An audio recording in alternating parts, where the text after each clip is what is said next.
Assalamualaikum warahmatullahi wabarakatuh. A'udzu billahi minasyaitonir rajim. Bismillahirrahmanirrahim. Tidak ada sesuatu yang bisa memberi manfaat di dalam hati sebagaimana uzlah atau mengasingkan diri, di mana akan masuk sebab uzlah itu luasnya berpikir. Al-Imam Ibnu Athaillah Asy-Syakandari.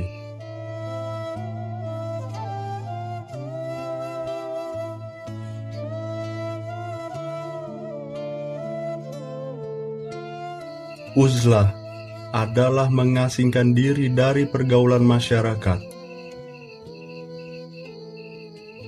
Bagi seseorang yang mengasingkan diri dari pergaulan masyarakat itu bisa memberi manfaat di dalam jiwanya. Hatinya bisa luas berpikir mengenai masalah akhirat. Berbeda jika bergaul dengan masyarakat banyak, maka yang dipikir adalah masalah-masalah duniawi yang bisa dilihat oleh mata.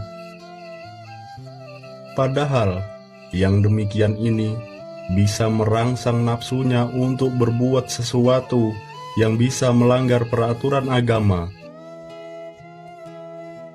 Ini berarti hatinya telah dihinggapi penyakit hati. Untuk menyembuhkan penyakit hati ini, jalan yang paling baik adalah beruzlah atau mengasingkan diri dari masyarakat ramai. Kemudian, setelah beruzlah, bebaslah hati untuk berpikir mengenai alam gaib atau akhirat. Sedangkan, memikirkan sesuatu mengenai di akhirat adalah ibadah yang baik dan terpuji, karena menyebabkan hati menjadi terang dan tidak gelap. Rasulullah Shallallahu Alaihi Wasallam telah bersabda, "Berfikirlah sejenak, itu lebih baik daripada ibadah 70 tahun." Mengenai berfikir ini, ada 3 tingkatan, yaitu berfikirnya orang umum atau orang awam. Maka, yang mereka pikirkan adalah sesuatu mengenai kenikmatan dan karunia dari Allah. Dengan memikirkan masalah kenikmatan dan karunia Allah itu, mereka lalu bergairah untuk tekun beribadah, yang akhirnya dengan ketekunannya itu dapat dicapai tingkat makrifat kepada Allah Subhanahu wa Ta'ala. Selanjutnya, berfikirnya orang khas atau orang-orang tertentu yang mempunyai kedudukan tinggi di sisi Allah. Maka, mereka berfikir mengenai janji-janji Allah dan pahalanya. Dengan cara seperti itu, mereka menjadi giat menjalankan semua perintah-perintah Allah dengan harapan akan mendapatkan pahala sebanyak-banyaknya yang telah dijanjikan Allah itu. Dan yang terakhir, berpikirnya orang khas, yaitu berpikir mengenai ancaman-ancaman Allah dan siksanya. Dengan cara berpikir seperti itu, mereka menjadi takut, sehingga mau menjauhi semua larangan-larangan Allah dengan harapan agar di akhirat kelak terhindar dari siksa Allah yang pedih. Ketahuilah bahwa uzlah itu hanyalah sebagai lantaran saja.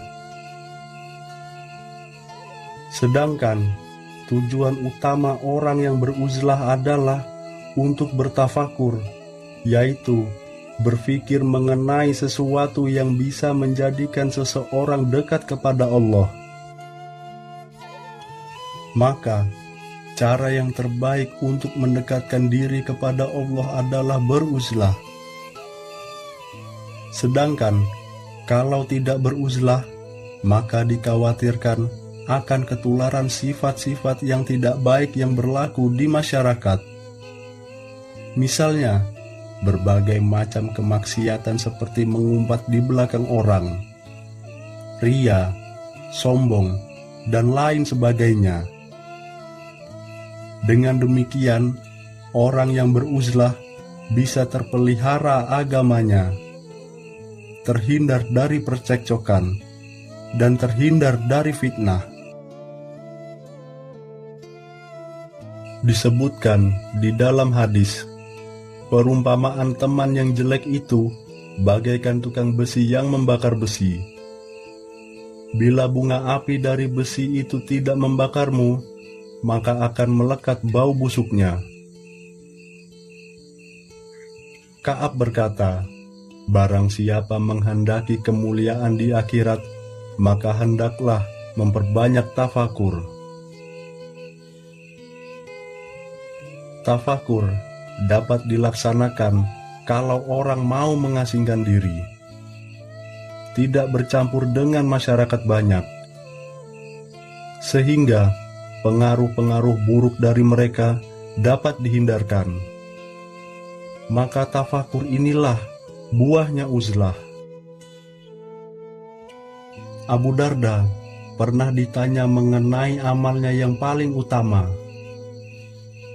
Maka dia katakan bahwa amal yang paling utama adalah tafakur. Karena dengan tafakur, orang bisa sampai kepada pengertian hakikat sesuatu, bisa mengerti kenyataan yang benar daripada yang batal, dan bisa mengerti sesuatu yang bermanfaat daripada yang mudarat.